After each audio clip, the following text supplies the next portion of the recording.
Common man ఊహించినంతగా ప్రపంచాన్ని ముందుకు నడుపుతుంది ఇన్ఫర్మేషన్ కమ్యూనికేషన్ టెక్నాలజీ మరియు టెలికమ్యూనికేషన్ సెక్టర్. ప్రపంచంలో భారతదేశమే కాదు, చాలా దేశాల్లో టెలికాం సెక్టర్ అనుకోనంత అనూహ్యంగా దూసుకుపోతోంది. అయితే భారతదేశానికి సంబంధించి టెలికాం సెక్టర్లో చాలా మార్పులే అవసరం. మన దేశంలో టెలికాం సెక్టర్కి మంచి పొటెన్షియల్ ఉంది. ఒక చిన్న స్టేట్మెంట్తో ఇదేంటో అర్థం చేసుకోవచ్చు. భారతదేశంలో వచ్చే ఎఫ్డిఐస్లో 3rd లార్జెస్ట్ ఎఫ్డిఐస్ టెలికాం సెక్టర్కే వస్తాయి. కానీ దీనిలో సంస్కరణలు చాలా అవసరం అన్నమాట. దీనికి సంబంధించి భారతదేశం మన ప్రభుత్వం ఒక డ్రాఫ్ట్ బిల్లును తీసుకొస్తోంది, టెలికమ్యూనికేషన్స్ బిల్ 2022 అని. ఇది పబ్లిక్ డిస్కషన్కు, పబ్లిక్ డిబేట్కు ఓపెన్ అయింది. అక్టోబర్ 20 వరకు ఎవరైనా దానిలో రిఫార్మ్ సజెస్ట్ చేయొచ్చు అనమాట. వచ్చే సంవత్సరం కల్లా ఈ బిల్లు పాస్ అయ్యే అవకాశం ఉంది, ఒకవేళ అన్ని సక్రమంగా వెళ్తే.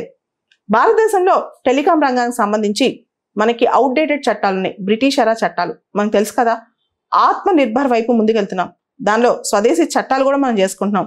సో పాత చట్టాలు ఒకసారి చూస్తే Indian telegraph act 1885, Indian wireless telegraph act 1933, telegraph wireless unlawful protection act 1950.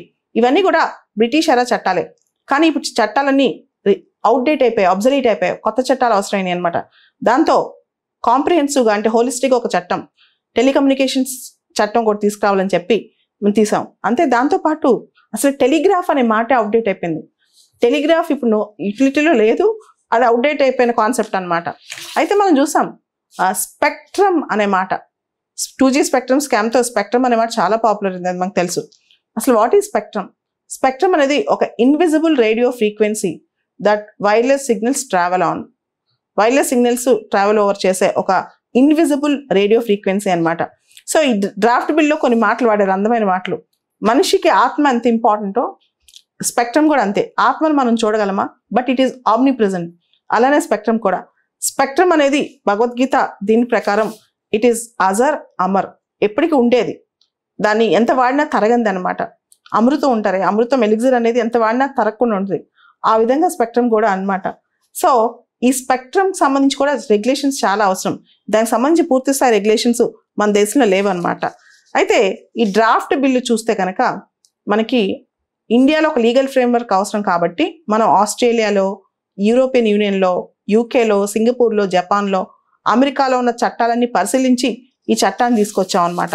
ముఖ్యంగా టెలిగ్రాఫ్ అనే మాటే వాడటం మానేసాం.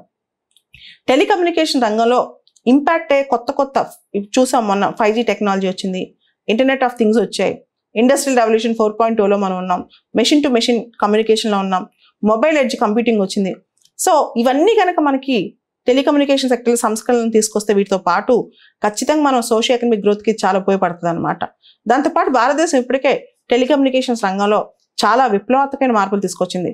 ఒకటి 100% FDI ఇన్ ఆటోమేటిక్ రూట్లో టెలికమ్యూనికేషన్స్ రంగంలో 100% FDI మనం అలౌ చేస్తున్నాం. దాంతోపాటు రేడియో ఫ్రీక్వెన్సీ అలొకేషన్ కూడా చాలా వరకు మనం లిబరలైజ్ చేస్తాం. అండ్ BSNL కోసం 1.64 lakh BSNL రివైవ్ చేయడం కోసం గవర్నమెంట్ 1.64 lakh crore ప్యాకేజ్ ఇచ్చింది. ఇన్ని గవర్నమెంట్ ఇస్తుంది అనమాట. సో ఓవరాల్గా డిజిటల్ ఇంక్లూజన్ పెంచాలని గవర్నమెంట్ అనుకుంటుంది. సో ఇప్పుడు టెలికమ్యూనికేషన్స్ డ్రాఫ్ట్ బిల్లు తీసుకొచ్చింది. అసలు ఈ బిల్లు ఎందుకు, దేనికోసం, ఈ బిల్లులో ఉన్న మేజర్ అంశాలు ఏంటి? ఇక్కడ ముందుగా ఒక లేమన్ లాంగ్వేజ్లో మాట్లాడుకుందాం. ఇప్పుడు వాట్సాప్ ఉంది, ఇన్స్టాగ్రామ్ ఉంది, టెలిగ్రామ్ ఉంది, ఇవన్నీ మనం వాడుతున్నాం. అయితే ఈ టెలికాం సర్వీస్ ప్రొవైడర్స్ కిందకి వీళ్ళు గవర్నమెంట్కి ఏమైనా కడుతున్నారంటే ఏమీ లేదు. So first of all phone మాట్లాడటమే కాదు, ఇలాంటి సర్వీసెస్ కూడా వాళ్ళు కూడా గవర్నమెంట్ దగ్గర రిజిస్టర్ చేసుకోవాలి, టెలికాం సర్వీసెస్ రావాలి, అది చాలా ఇంపార్టెంట్. రెండోది, ఒక కంపెనీ ఉంది, స్పెక్ట్రమ్ కొనుక్కుంది. ఆ కంపెనీ స్పెక్ట్రమ్ని పూర్తిగా వాడుకోలేదు, అది రిటర్న్ చేయగలదా, అమ్మేయగలదా అంటే ఇప్పుడు అమ్ముకోవచ్చు అంట కొత్త బిల్లు ప్రకారం, డ్రాఫ్ట్ బిల్ కనుక నిజమైతే.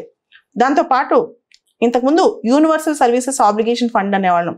టెలికాం సర్వీస్ ప్రొవైడర్ కంపెనీస్ దీనికి డబ్బులు ఇవ్వాలి. దీన్ని భవిష్యత్తులో గవర్నమెంట్ ఇన్ఫ్రాస్ట్రక్చర్ కోసం వాడతారనమాట. దీన్ని ఇప్పుడు టెలికమ్యూనికేషన్స్ డెవలప్మెంట్ ఫండ్గా పేరు మారుస్తున్నాం అనమాట. దాంతోపాటు ఏదైతే కంపెనీ దివాళా తీసిందో ఆ కంపెనీ ఏదైనా స్పెక్ట్రమ్ ఉపయోగించుకోకుండా ఉంటే ఆ కంపెనీ అమ్ముకోవచ్చు ఆ స్పెక్ట్రమ్ని. ఇట్లా చాలా రకరకాల ప్రొవిజన్స్ ఉన్నాయి. దాంతోపాటు స్పెక్ట్రమ్ అనేది జస్ట్ ఎకనమిక్ గుడ్ మాత్రమే కాదు, అది పబ్లిక్ గుడ్ అని కూడా అంటున్నాం. What is public good? గాలి, నీరు, రోడ్లు, ఇవన్నీ పబ్లిక్ గుడ్స్. అంటే ప్రజలందరికీ అవసరమయ్యేవి. స్పెక్ట్రమ్ కూడా అంతే. ఇప్పుడు మనం స్పెక్ట్రమ్ గమనించండి ఒకసారి.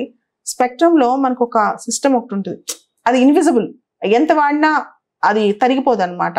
ఎట్లా అంటే ఒక బిల్డింగ్ ఉందనుకోండి, బిల్డింగ్ వాడి పాత పడిపోద్ది. ఒక కారు ఉంది, వాడి పాత పడిపోద్ది. కానీ స్పెక్ట్రమ్ అలా కాదు, ఎంత వాడినా తరగని గూడు అనమాట అది. ఈ స్పెక్ట్రమ్ ద్వారా గవర్నమెంట్ రెవెన్యూ వస్తుంది. అయితే స్పెక్ట్రమ్ గవర్నమెంట్ ఫంక్షనరీస్ వాడతాయి. అంటే గవర్నమెంట్ పనుల కోసం స్పెక్ట్రమ్ వాడేటప్పుడు డిఫెన్స్ వాడుతుంది అనుకోండి, దానికి ఆప్షన్ ఉండదు. ప్రైవేట్ సెక్టర్కి ఇస్తారనుకోండి, దానికి ఆప్షన్ ఉంటుంది అనమాట. ఇప్పుడు కొత్త బిల్లో ఇవన్నీ డిస్కస్ చేస్తున్నారు. కొత్త బిల్లో టెలికమ్యూనికేషన్ అంటే డెఫినేషన్ ఏంటి, టెలికమ్యూనికేషన్ సర్వీసెస్ అంటే డెఫినేషన్ ఏంటి, టెలికమ్యూనికేషన్ నెట్వర్క్ అంటే ఏంటి, దాంతోపాటు టెలికమ్యూనికేషన్ సర్వీస్ ప్రొవైడర్స్ ఇప్పుడు వాట్సాప్ వీళ్ళందరూ కూడా. తర్వాత డ్రాఫ్ట్ బిల్లో ఓటీటీ ప్లాట్ఫామ్స్ గురించి కూడా, ఓటీటీ ప్లాట్ఫామ్స్ ఇంతకుముందు డిస్కస్ చేసేవాళ్ళు కాదు, ఇప్పుడు దాని గురించి. తర్వాత డ్రాఫ్ట్ బిల్లో ఇంకొక పెద్ద అంశం ఏంటంటే మనకి ట్రాయ్ ఉంది, telecom regulatory authority of India. ఇప్పుడు వరకు ట్రాయ్ ఫుల్ పవర్స్ ఉన్నాయి, కానీ డ్రాఫ్ట్ బిల్ కనుక నిజమైతే ట్రాయ్ పవర్స్ చాలా వరకు తగ్గిపోయి ఇది ఓన్లీ రికమెండేటరీ బాడీ అయిపోద్ది.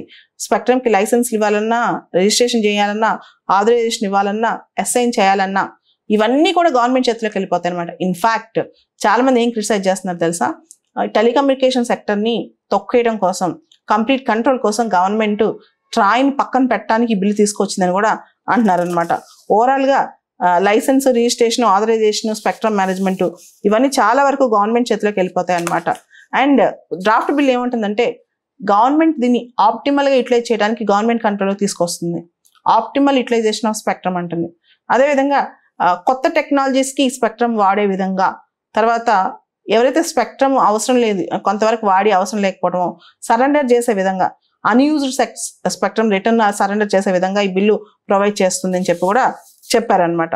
ఓవరాల్గా కంప్లీట్గా డిలే, ఎవరైనా స్పెక్ట్రమ్ వాడుకుని డబ్బులు కట్టలేకపోతే, ఎవరైనా లాయల్టీ కట్టలేకపోతే దానికి రీస్ట్రక్చరింగ్ ఆఫ్ పేమెంట్స్ కానీ, డిలేడ్ పేమెంట్స్ ఎలా చేయాలి కానీ ఇవన్నీ కూడా గవర్నమెంట్ ఈ బిల్లు ద్వారా రెగ్యులేట్ చేయబోతుంది. ఓవరాల్గా ఈ డ్రాఫ్ట్ టెలికమ్యూనికేషన్ బిల్ అనేది మొత్తం టెలికమ్యూనికేషన్ సెక్టర్లో భారతదేశంలో ఒకవేళ నిజమైతే మార్పులు వస్తాయి. కానీ ఇది డ్రాఫ్ట్ బిల్లే కాబట్టి దీనిలో చాలా మార్పులు చేర్పులు ఉండే అవకాశం కూడా ఉంది. దీని ఫైనల్ బిల్ అనలేము. ఓవరాల్గా అయితే యూనివర్సల్ సర్వీసెస్ ఆబ్లిగేషన్ ఫండ్ అనే టైటిల్ మార్చి టెలికమ్యూనికేషన్స్ డెవలప్మెంట్ ఫండ్ అనే టైటిల్ తీసుకొస్తున్నారు. అండ్ టెలికమ్యూనికేషన్స్ రంగంలో ఖచ్చితంగా మార్పులు అవసరం, ప్రోగ్రెసివ్ స్టెప్స్ అవసరం. అండ్ కొత్త బిల్ అనేది ఇంటర్నేషనల్ స్టాండర్డ్స్లో ఉంటుంది. ఎందుకంటే ఆస్ట్రేలియా, జపాన్, అమెరికా, యూకే వీళ్ళందరూ కలిపి వీళ్ళందరినీ స్టడీ చేసి మనం చేస్తున్నాం కాబట్టి. బట్ స్టిల్ ఇండియన్ కండిషన్స్లో ఇది ఏమాత్రం వర్కౌట్ అవుతుందో చూడాలి.